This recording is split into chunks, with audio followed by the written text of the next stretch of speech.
دنیا میں مومن ہوتے رہیں گے، کلمہ پڑھتے رہیں گے، سارا تو زیادہ اول نمبر دے حقدار یہی ہے۔ کون ہے؟ صاحب وَكَانُوا أَحَقَّ بِهَا، سیگا اس میں تفصیل ہے، میرے رب کی تعبیرات ہیں، میں کیا کروں؟ ماشاءاللہ ہیں جی۔ اب ہمیں تو یہ انہی کے گن گاتے ہوئے انشاءاللہ جنت ملے گی نا، ضرور ملے ہاں۔ گی انشاءاللہ۔ ابو بکر ہے جس نے مسلمہ کذاب سے لڑائی کی، ختم نبوت کا منکر خبیث، اس کے ساتھ جنگ کر کے آپ نے بہت سارے صحابہ کو شہید تو کروایا، ختم نبوت کے مسئلے کی حفاظت فرمائی۔ سبحان اللہ۔ سیدنا صدیق اکبر، میں پڑھ رہا تھا علماء نے لکھا ہے صحابہ نے بڑے اجماع کیے ہیں، لیکن سب سے پہلا اجماع، یہی تھا سب سے پہلا اجماع جس مسئلے پر صحابہ نے کیا وہ ختم نبوت کا مسئلہ تھا۔ سب سے پہلا اجماع ختم نبوت کے مسئلے پر ہوا۔ وَكَانُوا أَحَقَّ بِهَا۔ اب ذرا آ جائیں، توجہ ہے یا تھک گئے آپ؟ مولانا میں ذرا دعا کر لوں جی، آخری جملے جیسے آپ ہمارے بڑے ہیں نا جی۔ وَكَانُوا أَحَقَّ بِهَا، ذرا ادھر بھی دیکھو کیا کہ فرمایا ختم نبوت کا تاج صحابہ کے سر پہ کیوں، اللہ کے نبی کے سر پہ کیوں رکھا؟ ختم نبوت کا تاج محمد کے سر پہ کیوں رکھا؟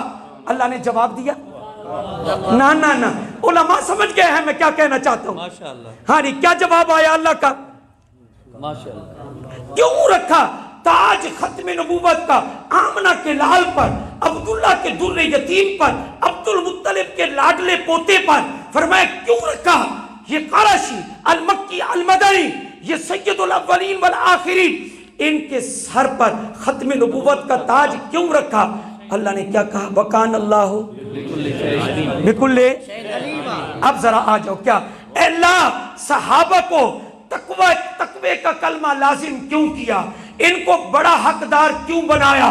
ذرا آگے پڑھیں علماء۔ وَكَانَ اللَّهُ بِكُلِّ شَيْءٍ عَلِيمًا، فرمایا صحابہ کو یہ منصب اس لیے میں نے دیا، اس لیے کہ وہاں تاجدار ختم نبوت بننے کا حقدار محمد تھا، وہ بھی میں جانتا تھا، اور صحابہ یہ اس بات کے لائق تھے کہ ان کو میں کلمہ عطا کروں، لازم کروں، چپکا دوں۔ کیوں؟ اس لیے کہ یہ بھی اس منصب کے اہل تھے اور حقدار تھے۔ جو جملہ ان کے لیے وہی جملہ ان کے لیے ہے۔ وَكَانَ اللَّهُ بِكُلِّ شَيْءٍ عَلِيمًا، وَكَانَ اللَّهُ بِكُلِّ شَيْءٍ عَلِيمًا۔ اب بتائیں کہ کیا آپ کو صرف آیات سن کر ایمان تازہ نہیں ہو رہا آپ حضرات؟ میرا تو اپنا ایمان تازہ ہو رہا ہے۔ کیا کہ دیکھو تو صحیح، میرے رب نے جو جملے نبی کے لیے فرمائے وہی جملے آگے چل کر صحابہ کا دفاع کرنا، یہ بھی جی سنت اللہ ہے، اور جی پیغمبر کا دفاع کرنا یہ بھی سنت اللہ ہے۔ میرا خیال ہے حضرت آگے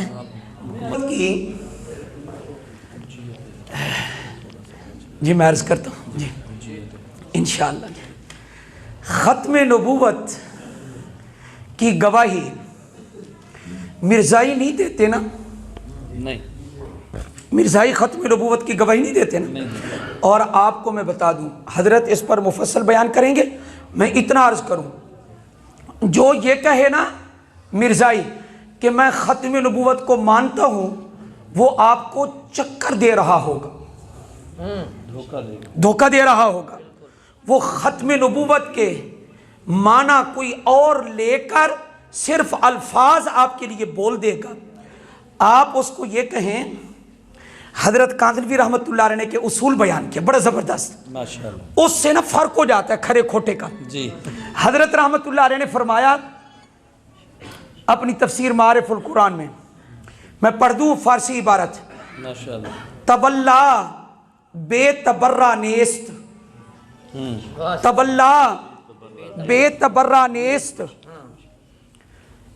اگر یہ کہیں نا مرزائی ہم کلمہ پڑھتے ہیں یہی جو تم پڑھتے ہو، لا الہ محمد الرسول اللہ، ہم نماز وہی پڑھتے ہیں جو تم پڑھتے ہو، نماز ویسے پڑھتے ہیں جیسے تم پڑھتے ہو، اور ہماری مساجد بھی ویسی ہیں جیسی کہ، اور قرآن بھی ہم یہی پڑھتے ہیں، اس آیت کو بھی ہم مانتے ہیں۔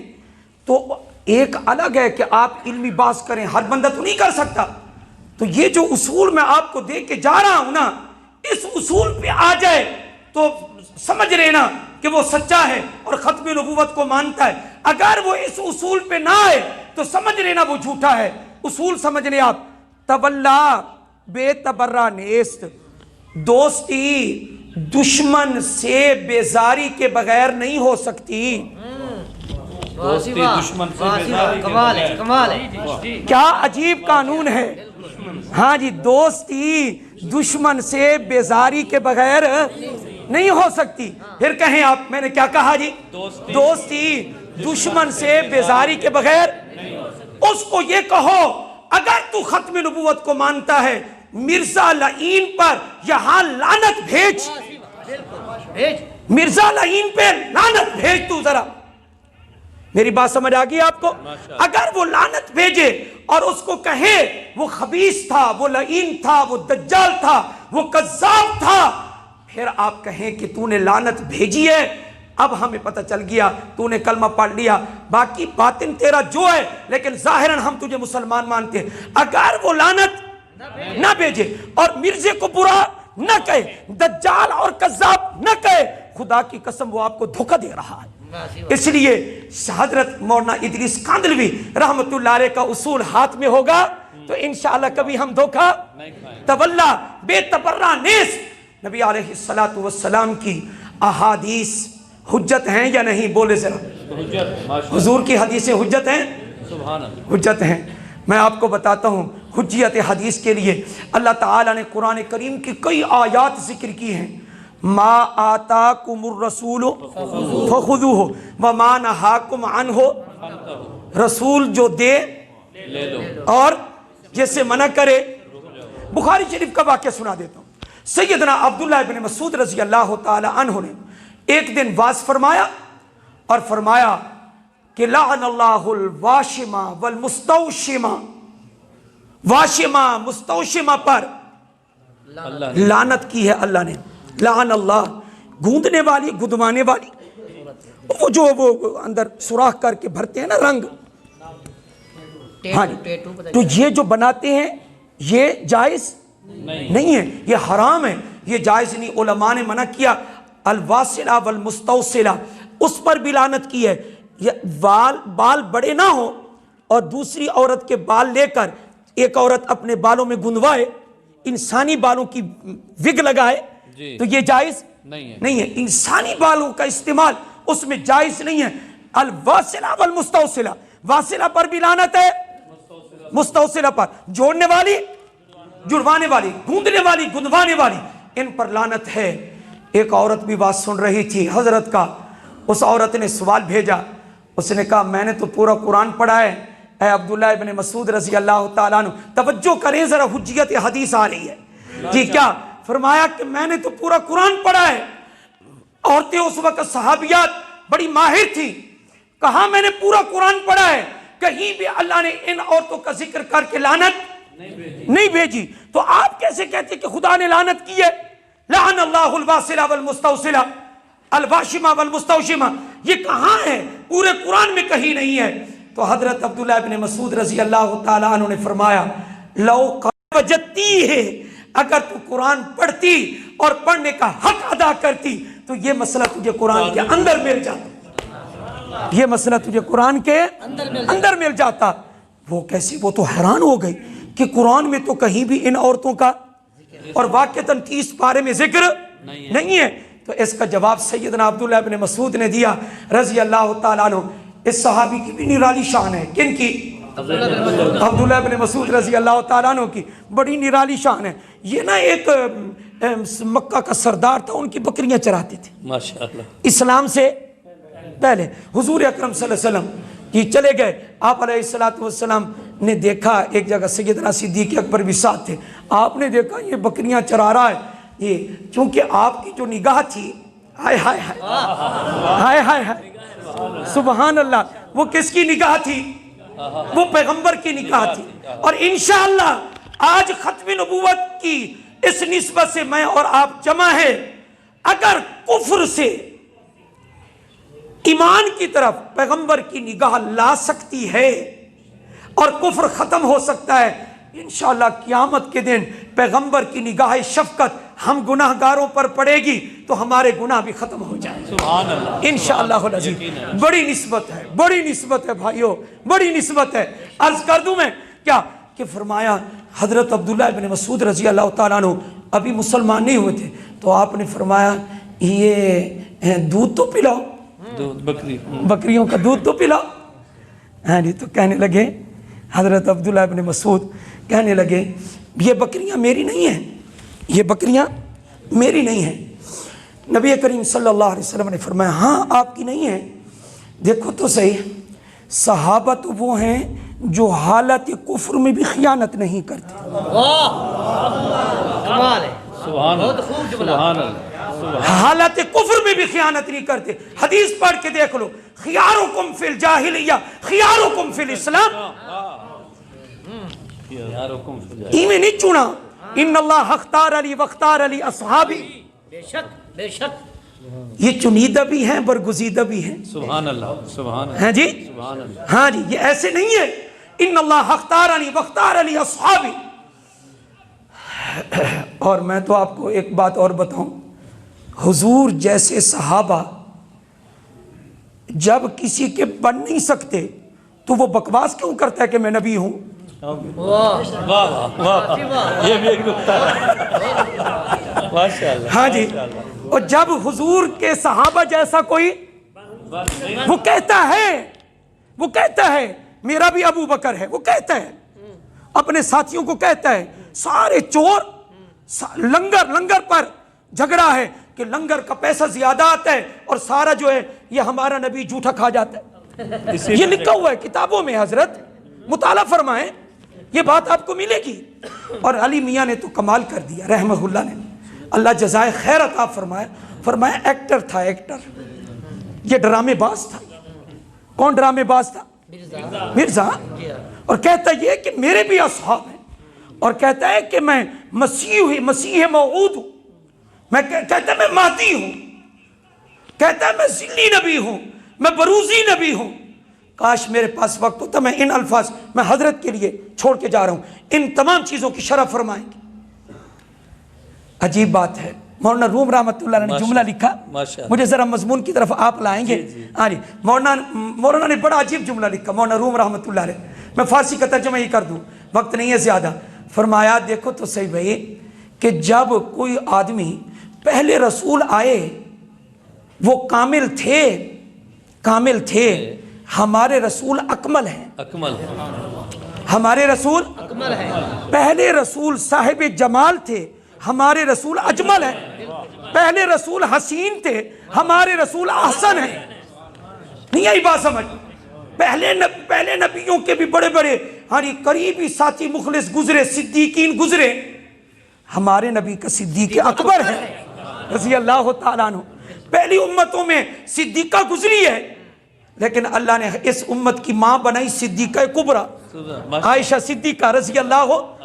اچھا میں کیا بات عرض کر رہا تھا، حضرت مولانا روم رحمۃ اللہ علیہ فرمایا یاد رکھیں کہ جب کوئی آدمی کسی فن میں بہت زیادہ کمال پا جاتا ہے، بہت زیادہ کمال جی، اور اس جیسا کامل اور کوئی نہیں ہوتا، شعراء میں دیکھ لیں، ادباء میں دیکھ لیں، علماء میں دیکھ لیں، جی کیا صنعتکاروں میں دیکھ لیں، جب بڑا اعلیٰ درجے کا کوئی استاد اور ماہر فن ہوتا ہے تو اس کو کیا کہتے ہیں؟ مثلا آپ جلسہ کر لیں، نعت خواں بہت سارے آ جائیں، ایک اعلیٰ درجے کا نعت خواں آخر میں آئے تو آپ اس کو کیا کہیں گے؟ آپ کہیں گے نا بھائی کیا بھائی شاعری تو آپ پر ختم ہے، آپ کہیں گے یا نہیں؟ بولیں ذرا، شاعری تو آپ پر ختم ہے۔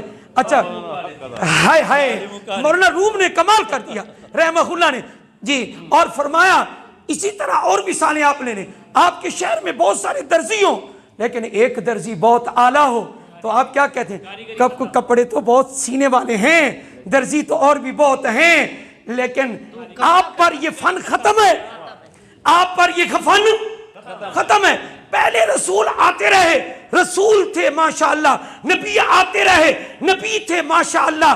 محمد تیرے اوپر تو رسالت ختم ہے، تیرے اوپر تو نبوت ختم ہے، صدقے جائیں۔ ہاں جی، مولانا روم پر بھی رحمت اللہ میں کیا کیا باتیں آپ کو بتاؤں. ہاں جی تو عرض کیا کر رہا تھا جی. ہاں جی حضرت عبداللہ ابن مسعود فرمایا یہ بکریاں میرا جملہ یاد ہے صحابہ تو وہ ہیں جو جاہلیت میں بھی خیانت نہیں کرتے. خبیثو تم نے کہا صحابہ خائن تھے, صحابہ دین میں خیانت کریں گے, بکریوں کے دودھ میں خیانت نہیں کرتے, وہ اتنے اعلیٰ درجے کے امین تھے وہ. تو آپ صلی اللہ علیہ وسلم نے فرمایا دودھ پلاؤ. فرمایا کہ دودھ تو جی میرا نہیں ہے. فرمایا اچھا کسی فلاں سردار کا ہے. اچھا ٹھیک ہے اس کی بکریوں کا دودھ وہ, لیکن ایسی بکری ہمیں پیش کرو جو دودھ نہ دیتی ہو, جس کے جو تھن خشک ہو چکے ہوں, ایک قطرہ بھی دودھ کا نہ آتا ہو, نہ نکلتا ہو. ایسی بکری سے اگر ہم دودھ نکال لیں تمہارے مالک کو اعتراض تو نہیں ہوگا؟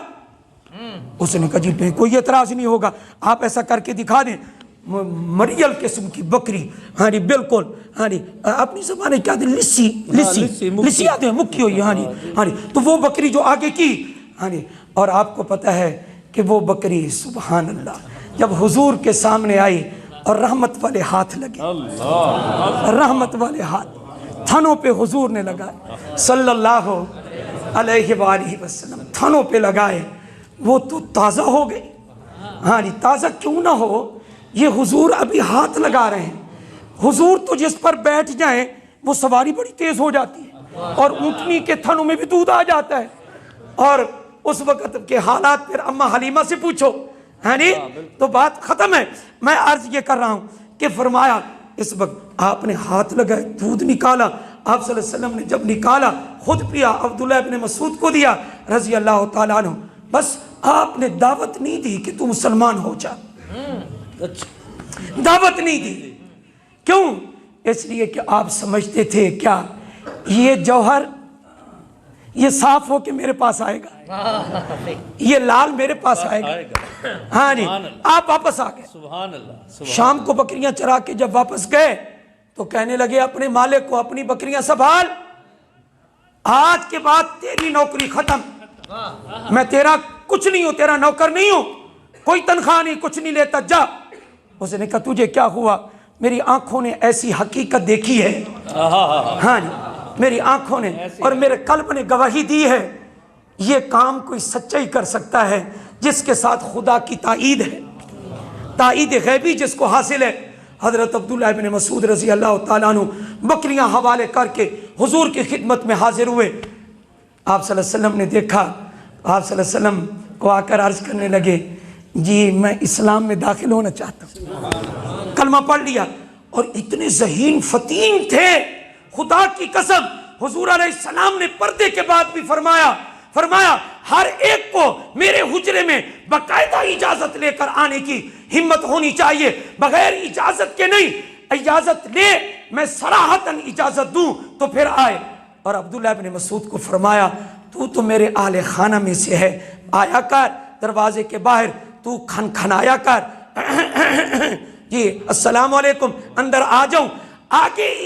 آگے صریح اجازت کا انتظار نہیں کرنا, یہ کہہ کر اندر داخل ہو جایا کر. سبحان اللہ. یہ کون ہے؟ سیدنا عبداللہ ابن مسعود. میری تقریر ختم.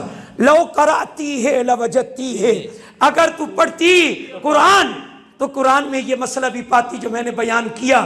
اس نے کہا یہ مسئلہ کہاں لکھا ہے؟ پورے قرآن میں تو نہیں. فرمایا ہے, میں تجھے دکھاؤں, ما آتاکم الرسول فخذوہ وما نہاکم عنہ فانتہوا, جو رسول کہے وہ کرو, جس سے روکے اس سے روکو, اس سے رک جاؤ. فرمایا کہ دیکھو جو اللہ کا کہا ہوا ہے وہ بھی اللہ کا کہا ہوا ہے, جو رسول کا کہا ہوا ہے وہ بھی گفتہ اللہ بود. کیا کہا میں نے جی؟ گفتہ اللہ بود, ان کا کہا ہوا اللہ کا کہا ہوا ہے. اگرچہ از حلقوم عبداللہ بود, اگرچہ عبداللہ اللہ کے بندے کے گلے سے نکلا, لیکن ان کے گلے سے جو نکلا ہے وہ نکالا کس نے ہے؟ اللہ نے. فرمایا والنجم اذا ہوا ما غل صاحبکم وما غوا وما ينطق عن الہوا ان هو الا وحی ومن یطع الرسول فقد اطاع اللہ. جس نے کس کی اطاعت کی؟ اللہ کے رسول کی. اور آپ ان سے پوچھیں تو صحیح کیا کہ نماز کا حکم ہے, صبح کی نماز کی رکعتیں کتنی ہیں؟ وہ حدیث نا صبح کی نماز حدیث کے بغیر پڑھ کے تو دکھائے دکھا دیں، ذرا دکھا تو دیں ہمیں، اور منکرین حدیث ذرا پڑھ کے دکھا تو دو ہمیں ایک نماز۔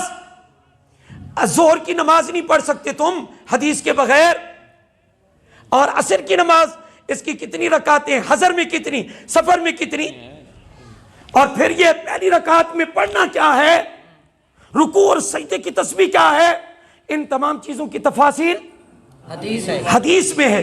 اس لیے حدیث حجت ہے یا حجت نہیں ہے؟ حجت ہے۔ اور میں آپ کو ایک اور بات بتاؤں، جیسے قرآن کا ماننا ضروری، ایسے حدیث کا ماننا بھی کیا ہے ضروری، کیونکہ اللہ نے فرمایا وَأَنزَلْنَا، ہم نے آپ پر قرآن اتارا، کیوں؟ لِتُبَيِّنَ، تاکہ تو بیان کرے۔ ہائے ہائے، تاکہ لِتُبَيِّنَ، قرآن ہم نے اتارا، اور قرآن میں اجمال ہے، اور کس کی ضرورت ہے؟ بیان کی، اور بیان کرے گا کون؟ حضور علیہ السلام۔ تو حدیث حجت ہوئی یا حجت نہ ہوئی؟ یہ تو ایسے کہتے ہیں حدیث، میں تو کہتا رہتا ہوں حدیث شرع ہے قرآن کی، فقہ شرع ہے حدیث کی، فقہ کے بغیر بھی گزارا نہیں ہے۔ ایک آدمی نے کہا، ہمارا ایک ساتھی فوج میں خطیب تھا، مجھے کہنے لگا مولانا ایک بندے نے مجھے بڑا تنگ کیا ہوا ہے، کہتا ہے کہ بھینس کو میں نہیں مانتا کہ یہ حلال ہے، ہاں جی، میں نے کہتا ہے کہ میں جو ہے اس کی وہ نہیں کروں گا، ہاں جی، ذبح نہیں کروں گا اس کو، ہاں جی نہیں کروں گا، مجھے کہنے لگا، کہتے ہیں کہ مولوی صاحب مجھے بڑا تنگ، کوئی ایسی کوئی بات تو بتائے۔ میں نے کہا بھائی اس کو آپ یہ کہیں چلو تم ذبح نہیں کرو گے نا اس کو، اس کا دودھ پیتے ہو؟ عقلی دلیل ہے۔ اس کا دودھ پیتے ہو؟ یہ کہتا ہے ہاں میں دودھ تو پیتا ہوں۔ میں نے کہا اس کو کہو اگر دودھ حلال ہے تو بھینس بھی، دودھ کا حلال ہونا قرآن کی کس آیت سے ثابت کرو گے؟ حدیث کی کون سی کتاب سے ثابت کرو گے؟ آپ کو پتہ ہونا چاہیے یہ بھینس عرب میں نہیں تھی، یہ عراق میں ہے، بغداد میں اس کی نسل موصول ہوئی، اور امام اعظم ابو حنیفہ رحمہ اللہ نے دیکھا کہ جتنے اوصاف یہ کس کے اندر ہیں، گائے کے اندر، اتنے سارے کے سارے اوصاف جگالی لے کر، وہ گھاس کھاتی ہے جگالی لیتی ہے، ہضم کرتی ہے، وہ بھی جگالی لیتی ہے، یہ بھی جگالی لیتی ہے۔ تو امام اعظم ابو حنیفہ رحمہ اللہ نے قیاس کرتے ہوئے فرمایا کیا؟ البقر والجاموس سوا، فرمایا ہاں البقر والجاموس سوا، ایک ہی حکم لگا دیا، اور الحمدللہ۔ یا تو پھر آپ دودھ پینا ہی چھوڑ دیں۔ یہ کہتے ہیں کہ ذرا گائے کا دودھ نہ دینا، بھینس کا دینا، وہ موٹا موٹا ہوتا ہے، وہ موٹا موٹا دودھ اس کا جائز ہے اور گوشت اس کا جائز نہیں۔ اس لیے کیا سبق ہوا؟ قرآن کی شرح حدیث، حدیث کی شرح فقہ۔ اللہ تعالی ہمیں اکابر کے نقش قدم پر چلنے کی توفیق عطا فرمائے۔ وما علینا الا البلاغ۔